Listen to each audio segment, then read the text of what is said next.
Boys, we are eating good tonight. Let's go. The Valor's and PTS notes are here, and this update is honestly insane. They have done so much stuff. It's crazy. There is not a new champion.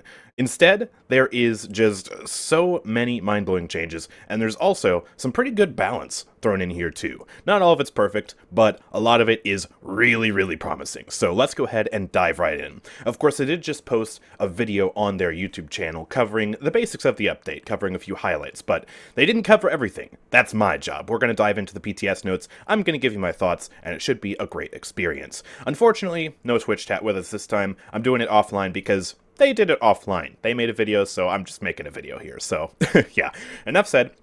Let's get into the video. So up first, we can see when the PTS will be live. It'll be live from right now, October 13th, all the way through October 15th, so just this weekend. And then we have a bunch of general updates to get into. Up first is a sort of quality of life update to the effects bar. Some of our champions have had icons that show enemies when their effects are applied to them, but it wasn't very consistent and was often out of the way for players' eyes. We've moved where to look for those icons, as well as added a whole host of new ones, giving opponents more room to counterplay against certain effects. Here is the list of effects shown. Lex Discovery, Lilith Hex, Seris Soul Orbs, ooh, that's a new one, Luna's Stun Target, Corvus Mark, Genos Mark, ooh, Genos Mark, that's nice, Ray Linked Target, Kasumi Curse, ooh, Moji Mark, Omen Brand, wow, that's a bunch of new stuff, actually. Up to a maximum of 5 effects can be shown in this space, so you'll be able to keep track of even the most hectic of team compositions. We hope players enjoy and get more meaningful use from this improved system. And you can see on the picture shown here that they have 5 effects shown. I'm not sure what the star means. Actually, that's probably a Moji Mark, because Moji Marks are stars. But yeah, you can see the Omen Brand, the Lex Discovery, whatever this dark circle is that a Kasumi curse? Wait, no, this one's a Kasumi curse, the one on the right. What is that mark? Soul Orb, maybe. It might be a Seris Soul Orb. I don't know. We'll have to figure that out once we actually get into the game. But this looks like it's going to be pretty nice. It's going to be consolidated on the bottom left. Usually, when you're playing enough Paladins, you just kind of habitually look at the bottom left to see your health. And when you go to the bottom left to see your health, you'll also see these status effects now. So that's actually pretty good. I like that change. Next up, we have some massive changes to custom matches. And I'm so happy for this. Payload will be arriving in custom games. So even when Payload is out of the match queue, we can still play Payload in customs. That is so exciting, man. And it also means we can apply all of the custom rules to Payload as well. We can do whatever we want in Payload. You can even just create a lobby, 1v1, and just explore the map if you really want to, peacefully. And take screenshots or whatever the heck you want. It's actually such a good thing. I'm so happy this is finally here.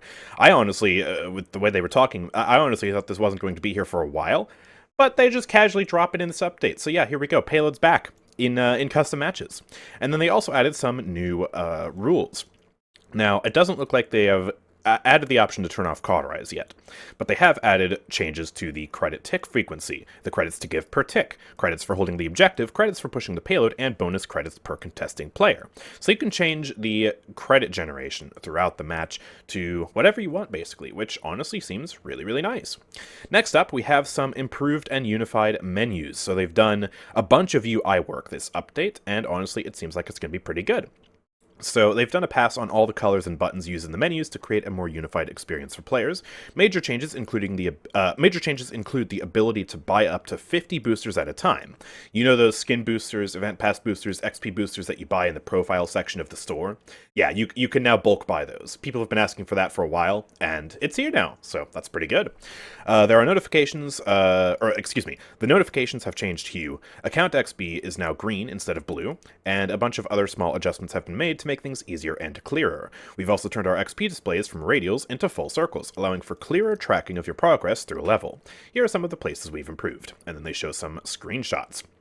So you can see here for this end of match screen, you can see that the event pass is already leveled up. You've got a full circle there. Ray is just over halfway through level 7, and that is very clear to see now. And your account is about, I don't know, a 20th of the way through to leveling up to level 63. Okay.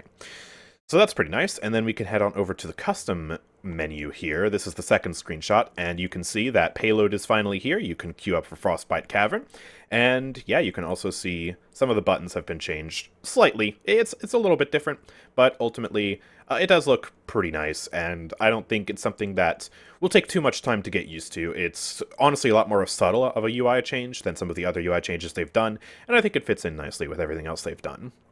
But yeah, being able to bulk buy XP boosters, that's awesome. Payload coming back to customs, that's awesome.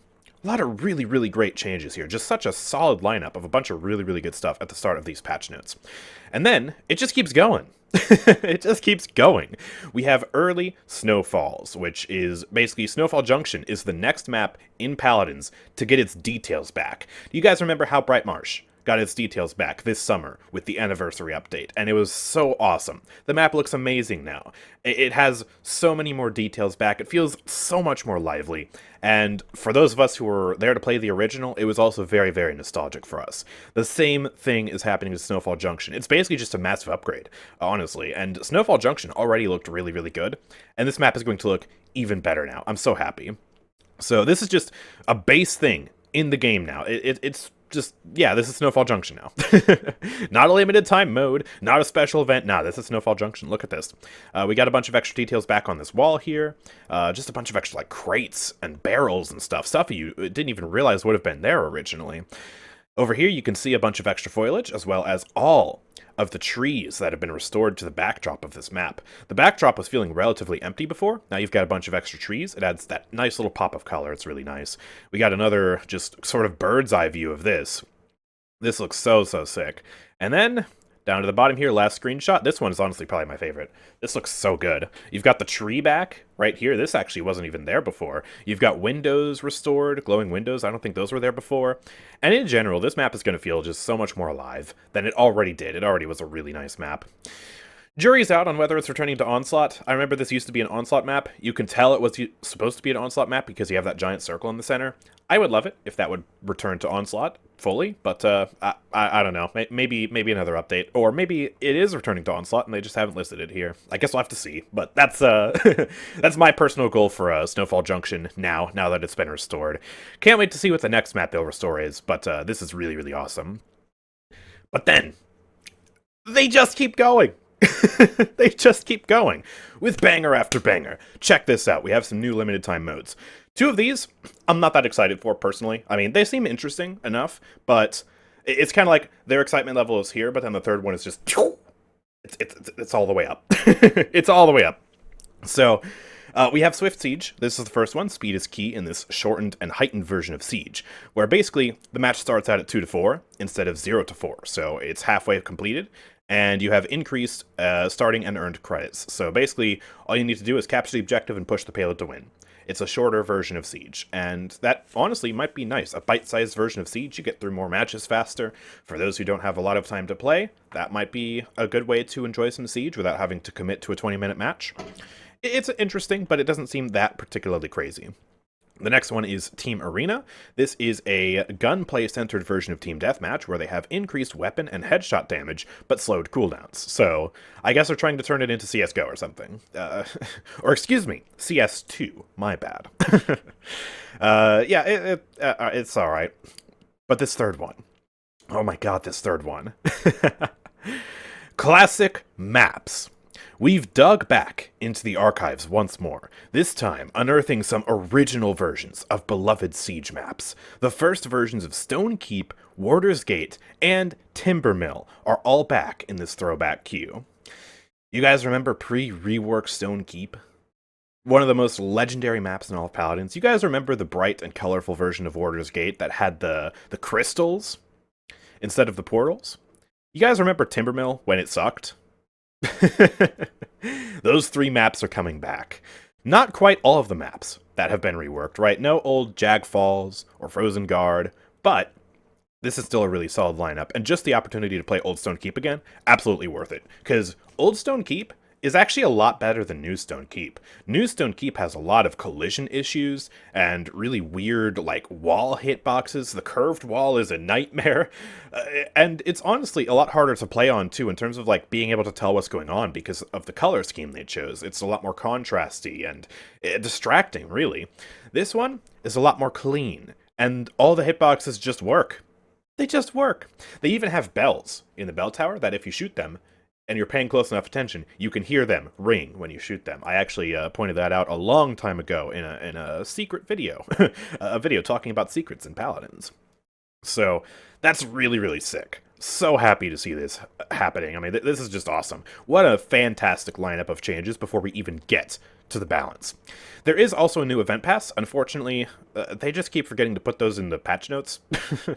So, yeah, if you want to see the skins from the event pass, I don't have the PTS yet. I'm recording this before the PTS is live, so you just have to look at the actual video they published for that. Of course, the link to that is in the description, but it's in the first few minutes of their video, so you can see the skins there. I believe there's a Con skin and a Nyx skin coming. It's also in the thumbnail, so yeah, that should be pretty nice.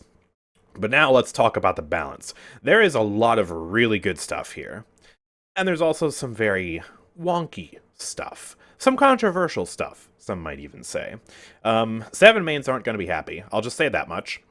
But I'm also not going to be happy, and I'll show you why in a sec. But first, let's talk about Atlas, because he's up first. We always go in alphabetical order.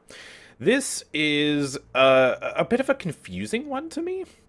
They're removing the initial firing phase down from 4 to 3. So I'm guessing he's going to generally shoot faster when it comes to actually building up your full charge shots. But they've also reduced the damage from 840 to 780, so they've nerfed his damage.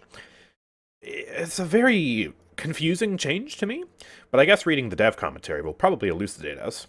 We're taking another pass at Atlas, this time with his trusty chrono cannon.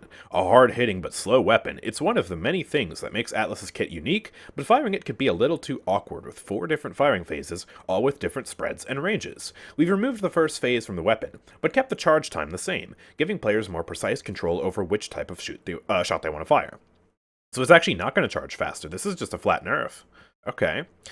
To compensate for the increased consistency of the weapon, we've reduced the damage a bit. Don't be fooled though, Atlas is still a dangerous frontline capable of efficient trades. A hint for players new to Atlas, you can use his reticles to tell which phase the chrono cannon is in. Oh. Once it shrinks past the markings inside the reticle, you're in phase 2. Any point past before that is phase 1, and if it's fully charged, you're in phase 3.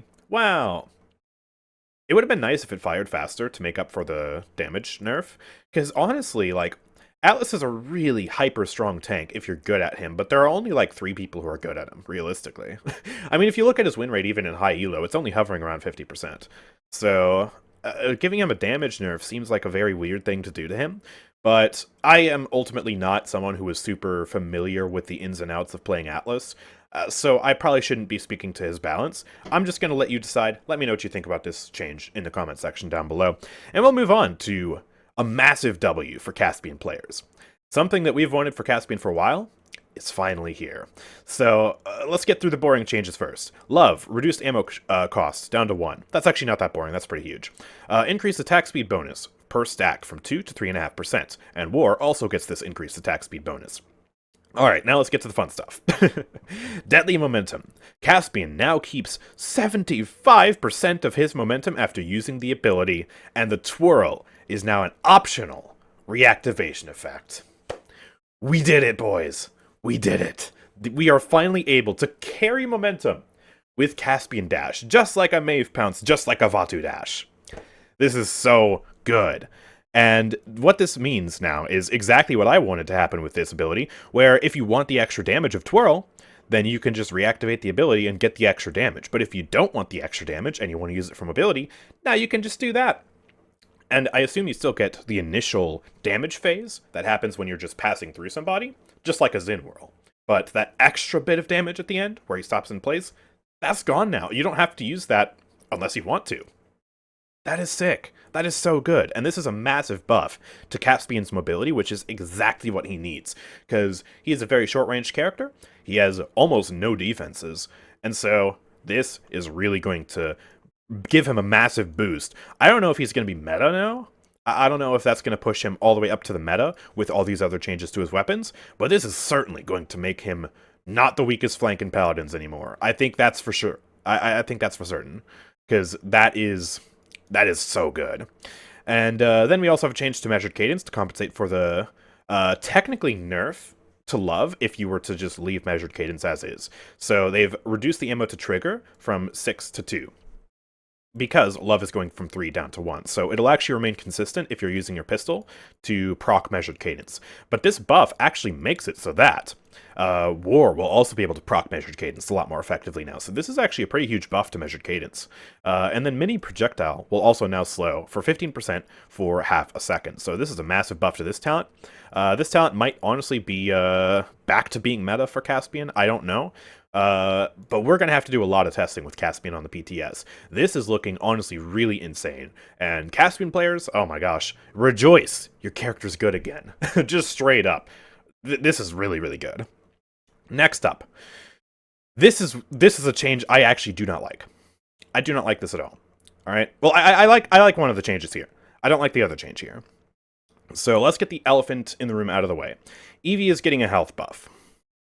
From 1800 to 1900. This is the first time her health has gone above 1800, I think ever. And this is bad.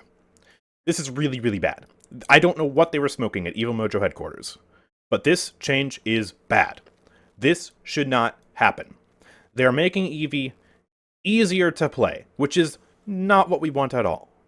And they are making the people who are already good at Evie going to pop off even more. They're going to make them pop off even more.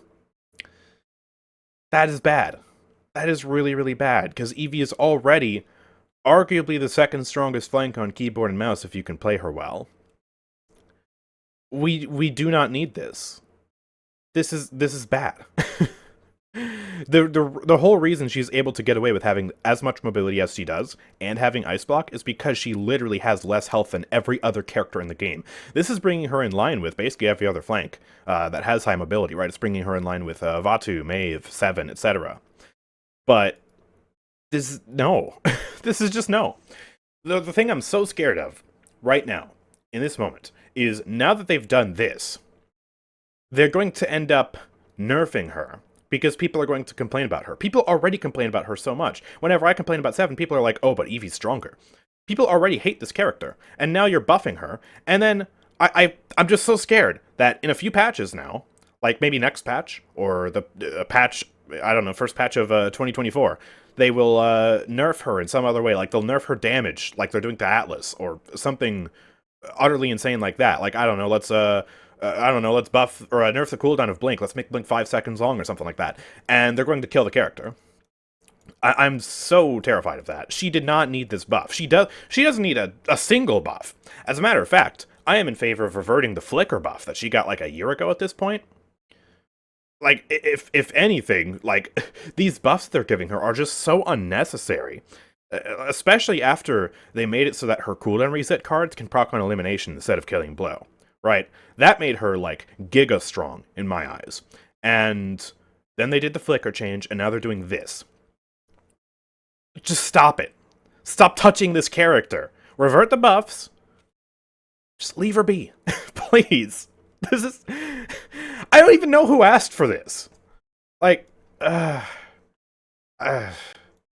anyways, she is getting a nerf, though. To Wormhole, not to Snow Globe, though, so, like, my playstyle just keeps getting stronger. Wormhole now has a VFX where Evie teleports from and back to. So you know how Talos Teleport has his portal down? There's going to be a VFX like that for Evie, but I think a little bit more subtle. And that's honestly a fine change. That's fine. It'll make Evie... it'll make Wormhole players have to be less predictable, because they are currently very predictable. This is fine. This is a good change here, but... do not buff her health. And I'm not just putting this on as a performance either, and secretly giddy about this. No, genuinely. But the whole allure of playing Evie is that she is the hardest character in the game. But if they keep buffing her, she might not even be the hardest character in the game anymore. It might be Atlas. Atlas just got nerfed. Evie's getting buffed. Like, Atlas might be harder than Evie. Like, also, Keep Moving is getting buffed. I don't care. Nobody uses this card. This isn't even a change. So yeah, this is the change I actually hate the most this patch. Ironically enough, I guess, to some people.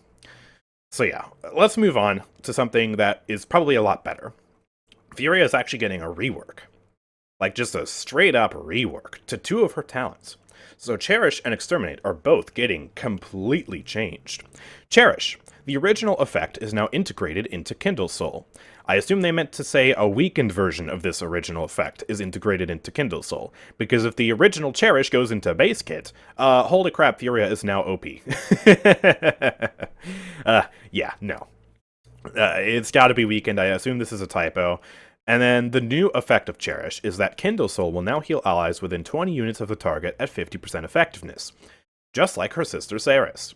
So that's pretty interesting, and this AoE also excludes Furia, so Furia cannot self-heal with this. So Cherish is basically turning into Mortal Reach, and the original effect, meaning the percent-based nature of the Kindle Soul, will be going into base kit, and I assume also the range buff will be going into base kit, but at weaker values.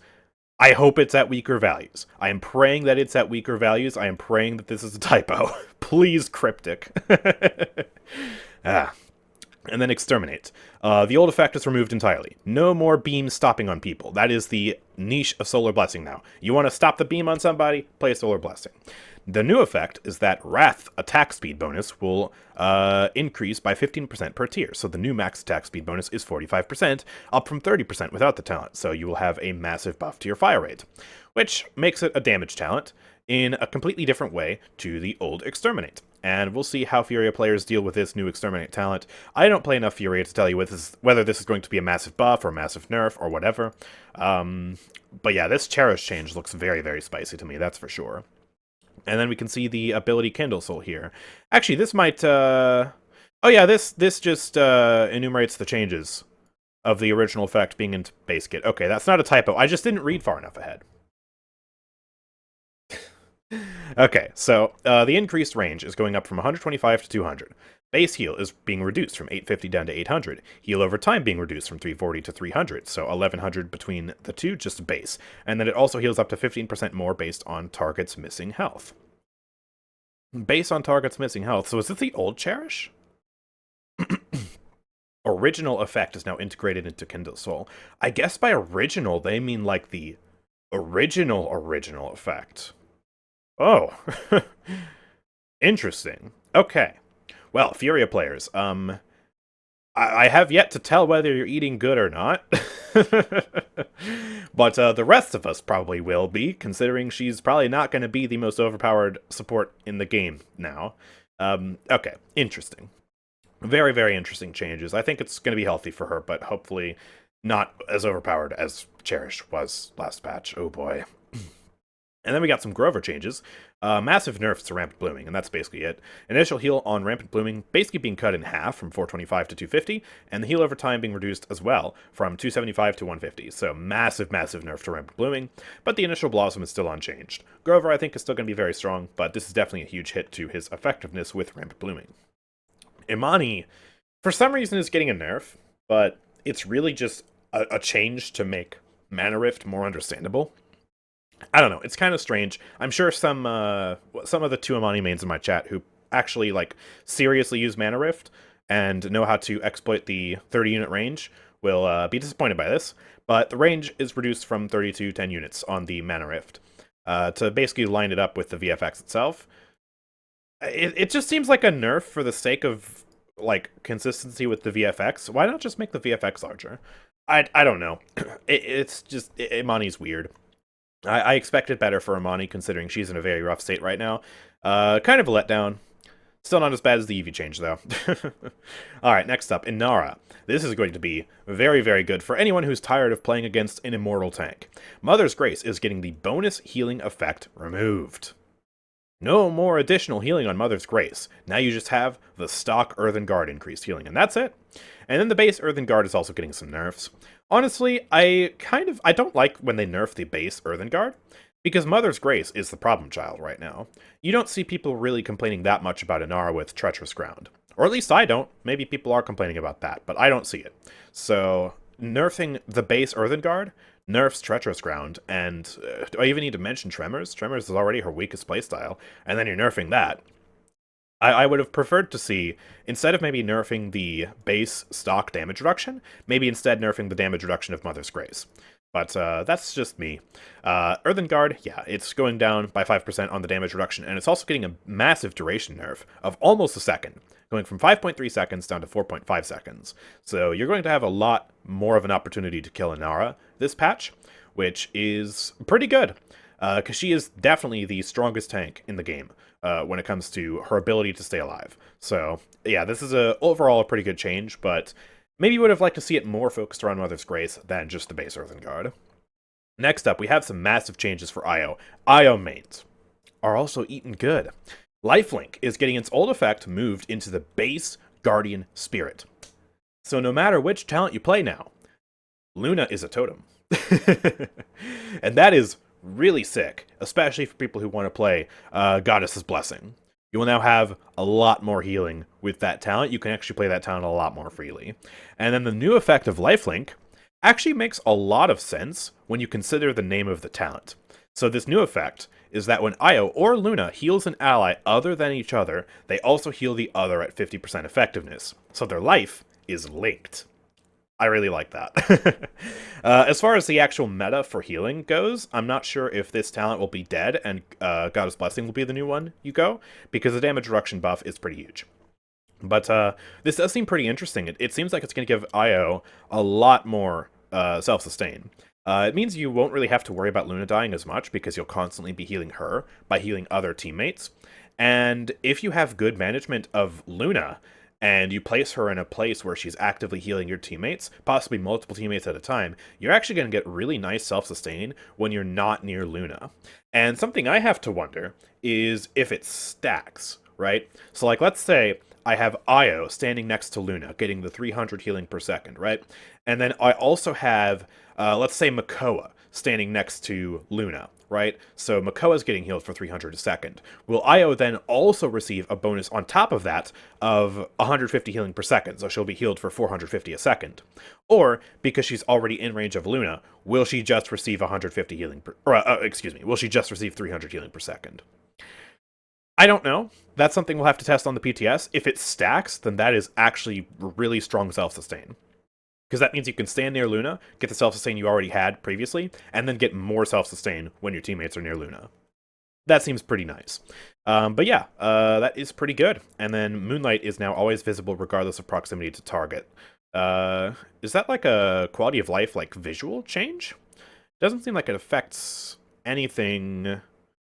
Yeah, it's quality of life, says in the notes here.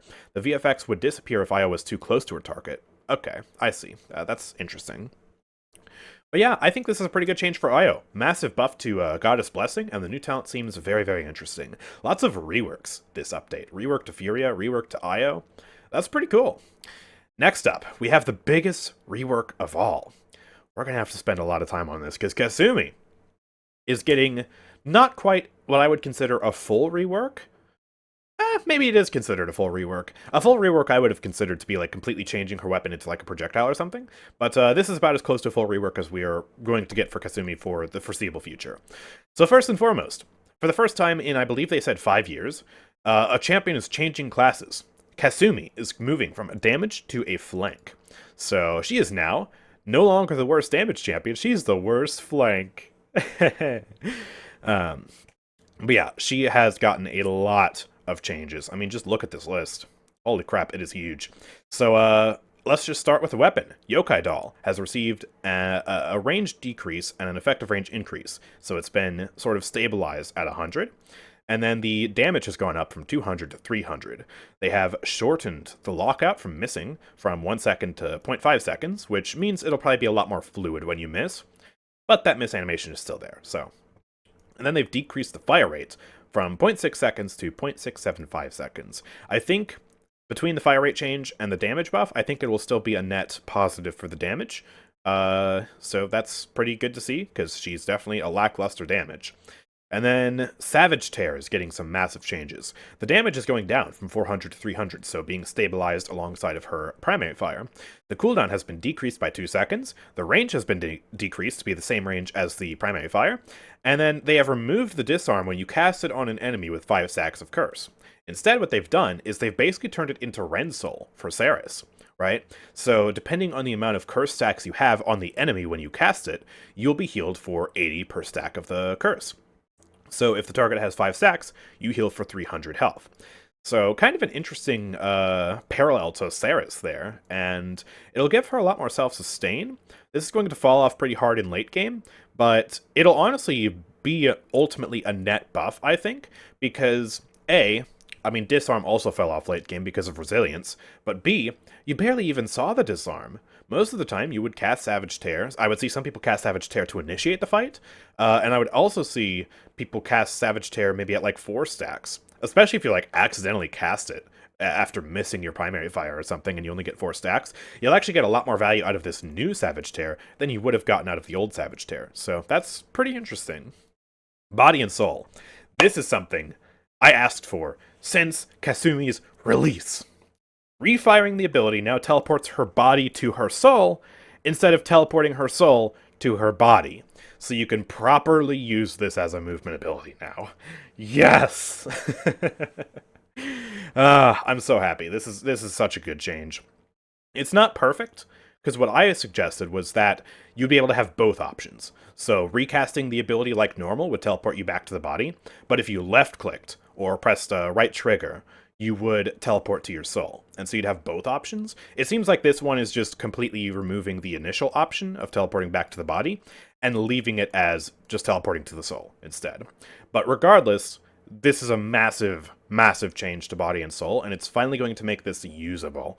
And what it's also going to do is, you know the healing talent? I forget what the healing talent is called. So, the healing talent. That increases the duration of body and soul. That will no longer penalize you. Because when you would increase the duration of body and soul, you had no option to actually move with body and soul and cancel it early. So you basically had to stay inside of body and soul with your body staying in one place for the full extra second or extra 2 seconds or however much you got between your talent and your cards. And that meant you would take a lot more extra damage and you would have a much greater chance of actually dying. But now you can run those cards without the risk of having to stay in one position for longer than you want. So this is basically, it's just made her healing talent viable now. And it's also made her, whatchamacallit, the card that increases the duration, viable now. Still probably won't run that card at all, but if you want to run that card and have the option to have a really long body and soul, or have the option to cancel body and soul after 2 seconds if you want, or something like that, you now have this option. This is so, so good.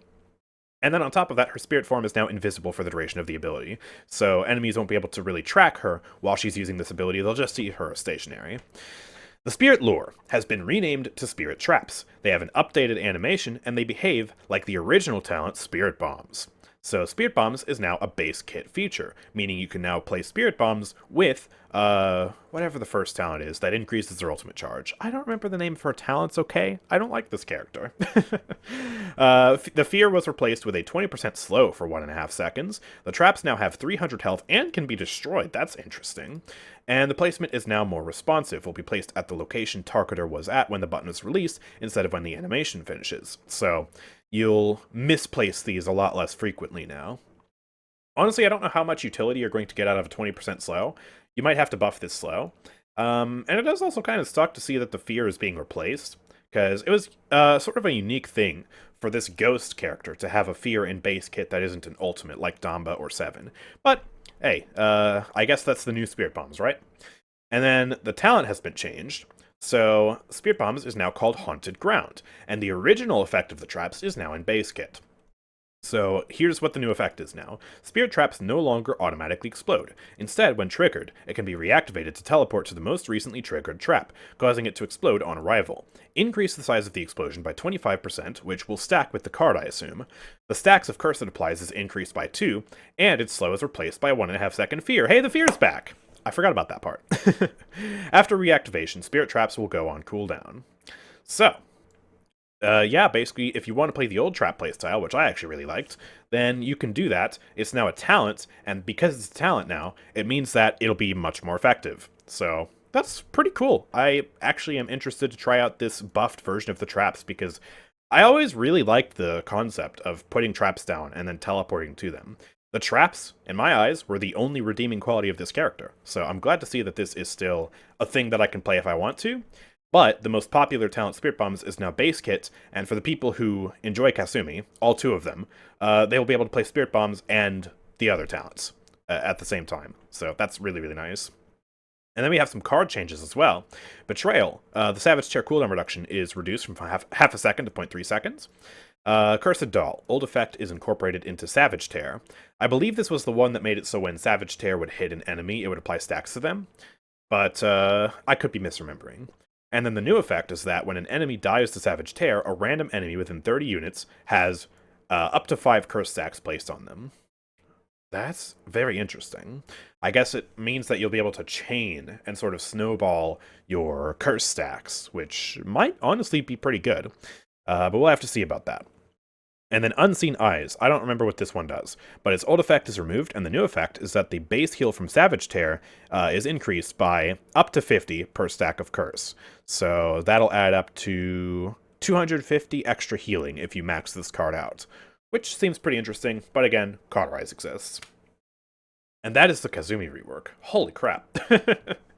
There is so much stuff here. We are definitely going to test Kasumi on the PTS. We're going to have to do extensive testing. She's not quite a new character, but she's half a new character. So, yeah, definitely a lot to experiment with. Hopefully she won't be as dead as she's been for the past few months, because she has honestly been unbearable. She's the least popular character in Paladins. She's a ghost, literally. So, it's really good to see that Kasumi's getting some serious attention, because, yeah, if they aren't going to remove her, this is the next best thing, and I'm glad to see they're at least giving it effort. That's more than I would have done. Alright, next up, we got some more smaller changes here. Damba is getting Ritual Magic buffed to 15 per tick to 20 per tick. This is the card that heals him whenever he casts his, whatchamacallit? Mending Spirits, that one. So, yeah, just a slight buff to Damba's self-sustain. Nyx is getting some nerfs in line with Inara. Her base health is going down from 4,850 to 4,700. Her Rift Slash is getting a cooldown nerf from 9 seconds to 11 seconds. The slow potency is going down from 35% to 25%. The slow duration is reduced from 1 second to half a second. And Royal Presence is getting a massive cooldown nerf from 11 seconds to 14 seconds. Holy crap! She got hit harder than Inara, I think. That is crazy. That is so much. Base health nerf, cooldown nerfs out the wazoo, and less crowd control as a result of this slow nerf. Wow. So, yeah, they are really hitting these two meta tanks very, very hard.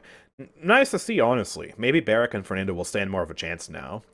Hopefully, though, Nyx isn't dead, because I actually do really like this character. I have been playing her a lot more than other new characters, so I hope she's not, like, gone in terms of revivability. This Royal Presence nerf is probably the biggest nerf here. That is a massive cooldown nerf. But, yeah, I guess we'll just have to see. We'll definitely test that out on the PTS as well. Octavia. You guys know the drill. Octavia's eating good! Just like so many other characters this patch. Marksman Rifle can now be fired full auto. Yes! This is such a good quality of life change for Octavia. With the fire rate that she has, when unscoped, there is no reason why she should be semi-auto. It was just like when Lex was semi-auto back in the day. That's right, he used to be semi-auto, with his fire rate. It's the same principle with Octavia, so this is a really good change. And I assume this is also applied while scoped. I would assume so, because it didn't mention anything about differentiating between the two modes. Which, I mean, I think semi-auto and scoped was fine, but, I mean, it's not really a big deal. And Droxus, I mean, I play him semi-auto, but he's still full auto. It's not a big deal. This is just a really good change. But to compensate for this increase in effectiveness and consistency, they have nerfed her damage while scoped slightly, which I think is reasonable, especially when you are playing on controller. Her damage is insane. It's just a small damage nerf from 435 down to 415, but it will add up over the span of a few shots. Ultimately, though, I think this is a really good change for Octavia, because she is going to feel so much better now.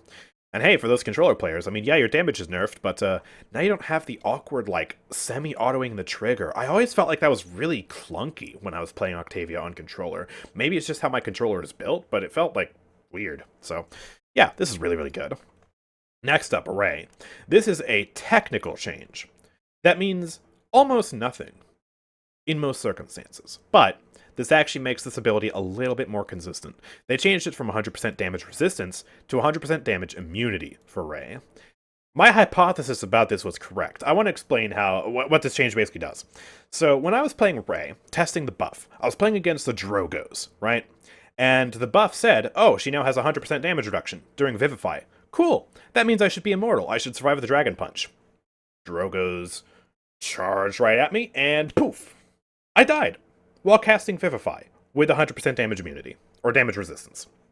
My hypothesis was that for some reason internally in the code, 100% damage reduction is not the same as damage immunity, and Drogo's Dragon Punch, since it ignores all damage resistance, means that it ignored Vivify's damage resistance. That hypothesis was 100% correct, as proven by these patch notes. This change right here, as it specifically says in these notes actually, makes it so that Dragon Punch will no longer kill Ray when she's casting Vivify. Which, yeah, is a nerf to Drogos, technically, kind of, in this interaction. But it makes sense. This is a change for consistency and for just the general understandability of this ability, because it felt so wrong to have 100% damage resistance and die to the Dragon Punch.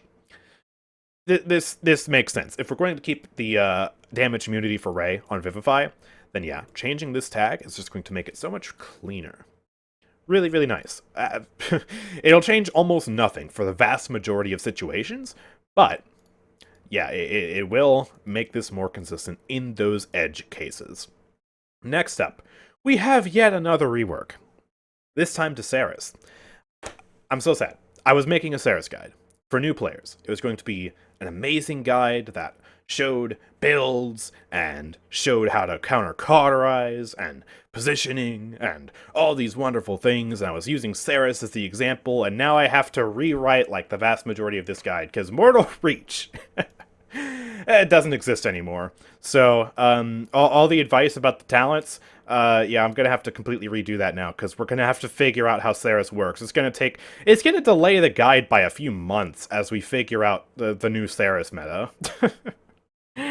I'm just gonna work on some other videos in the meantime. That guy's not coming out for a while, man. I'm sorry. This came out of left field, man. It's disappointing for me. Of course they pull this when I'm actually trying to make something for new players. Anyways, yeah, the new effect of this is that the duration of shadow travel is increased by 1 second, and Restore Soul can now be used while in shadow travel, so she can be immortal for, I think it's 5 seconds now, and heal her team while using that. And this is going to completely shift the dynamic of Seris, and everything that I've learned about Seris from consulting a whole squadron of Seris mains. Because when you're in shadow travel, you aren't getting value. Except now with this talent, you're still able to get value by healing, while being untouched by the enemy team. Oh boy. Definitely going to be a buff, I think, to Seris.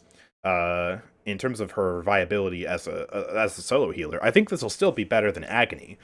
But I mean, maybe not. I don't know. I don't know with such a new talent, especially because I don't really play Seris that much.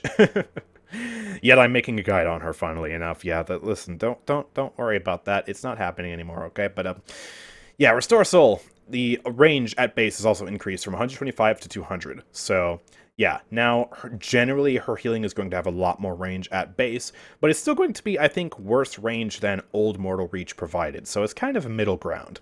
And this will also buff Agony, by the way, that range buff, so that is pretty interesting. Very, very interesting changes. I say interesting way too much, but that's just what these changes are, man. So many reworks this patch.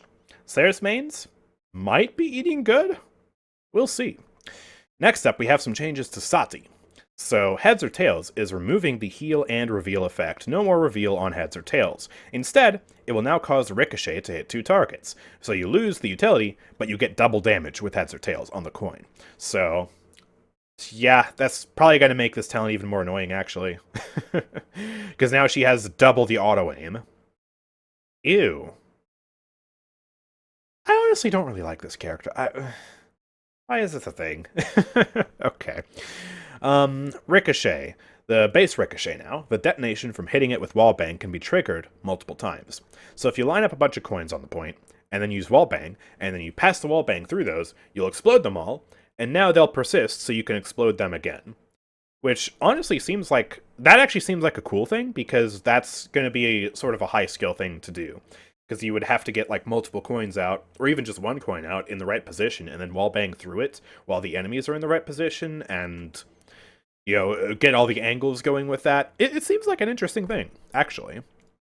And then, for the bot, wallbang will now probably be fired. Yay. A Saati bot working. Heads or tails, man, though. Ah, gosh. I don't like how the coin works. I wish it was actually a proper trick shot, where you would flick the coin up, you would shoot the coin, it would ricochet off the coin once for, like, full damage, and the coin would expire. And you would just not have the coin anymore. And it would be a lot less spammy, but you would still have the ability for cover denial. That's how I would do it personally, because this talent just seems like it's going to be Alacrity 2.0 almost. Maybe not quite as good as Alacrity, but you get the point. So, yeah. Anyways, next up we have some nerfs to Skye. Uh-oh. Gosh darn it, I shouldn't have made a video talking about why Skye's good, because now Skye's getting nerfed. Oh. We're back to nerfing Skye.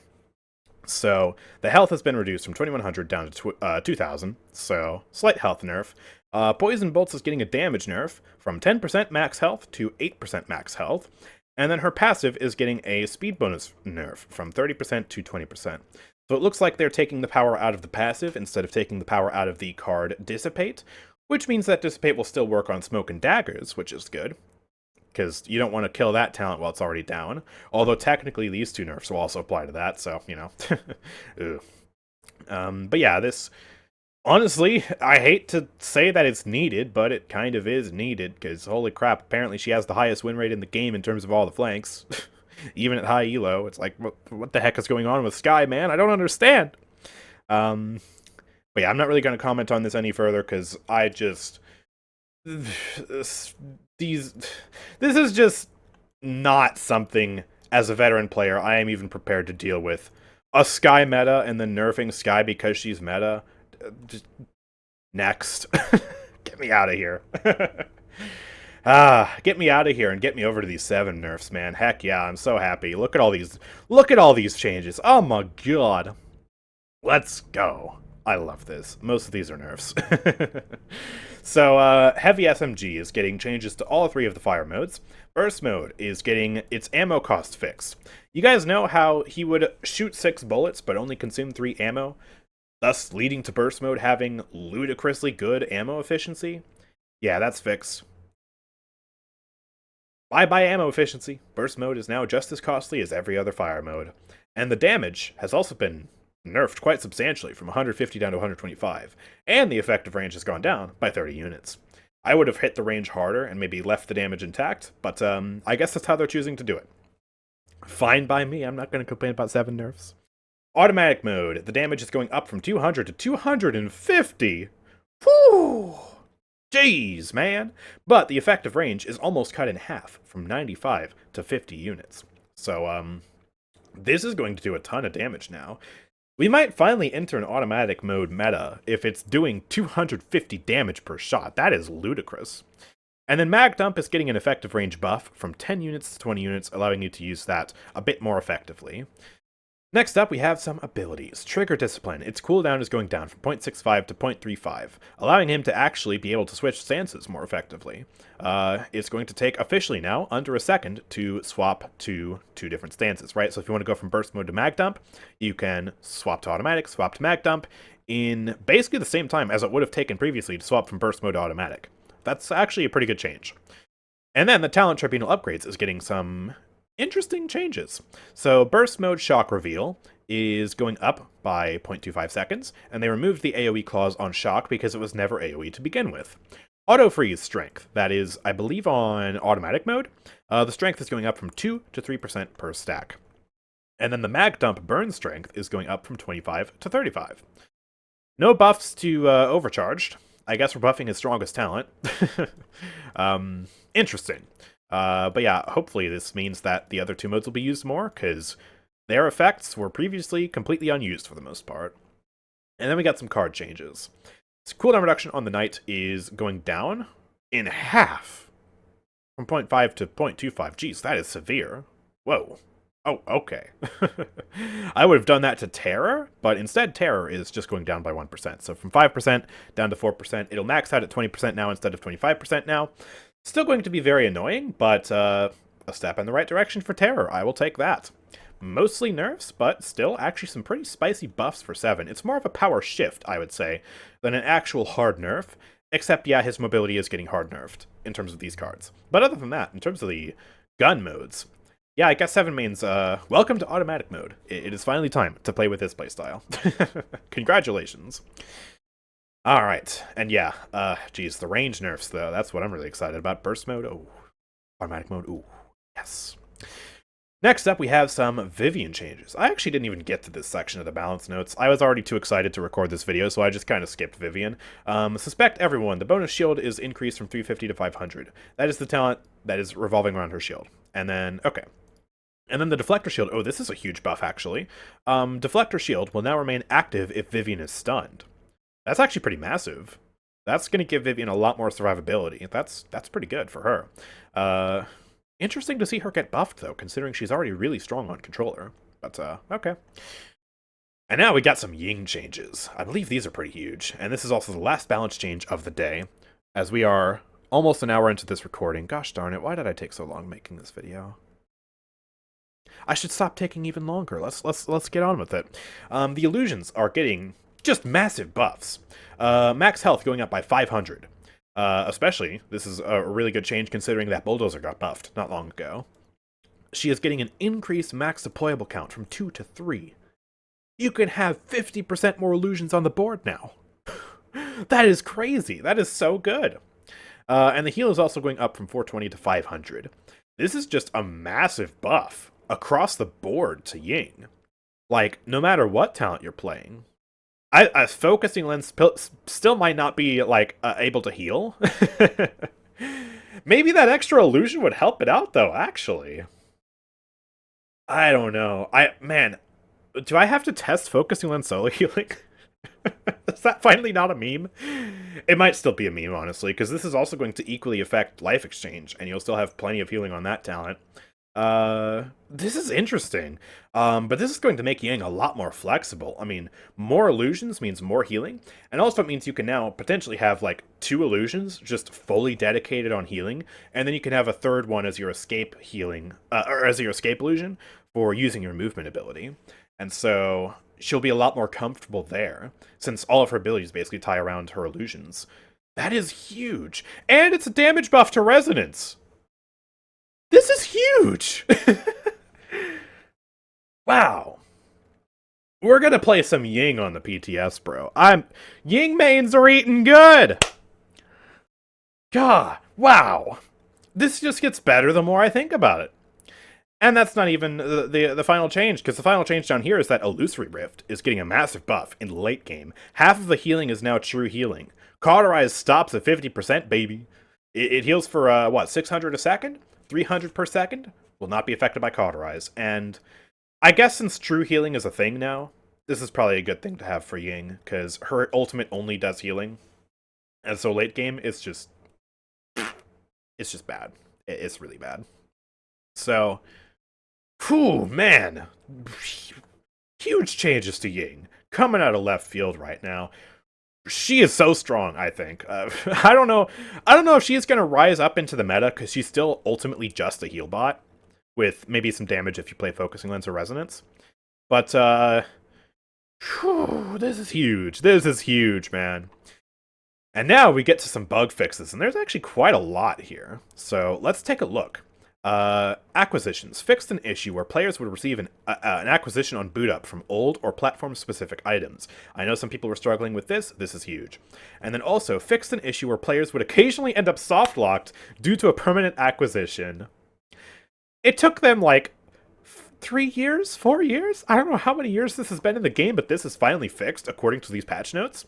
And both of these fixes are a result of us simplifying our notification structure. Let's go. They also fixed some issues on Champion Select, where Champ Select would hitch if players went to the Sprays tab, and... Oh, they just removed the Sprays tab from the screen. Honestly, that's fair. I don't know of a case where I've ever used the Spray tab on the Champion Select screen. So, yeah, that's fine.